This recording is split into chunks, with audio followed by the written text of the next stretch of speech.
అయోధ్యలో సరయూ నది ఉధృతంగా ప్రవహిస్తోంది. ఎడతెరిపి లేకుండా కురిసిన భారీ వర్షాలకు నది నీటి మట్టం పెరిగింది.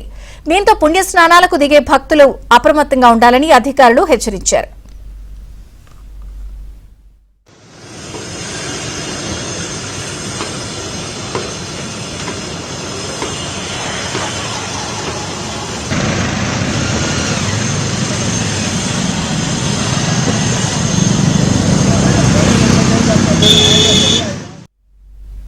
మరోవైపు కోల్కతాను భారీ వర్షాలు ముంచెత్తాయి. ఎక్కడికక్కడ నీరు నిలిచిపోవడంతో ప్రయాణికులకు ఇబ్బందులు తప్పట్లేదు.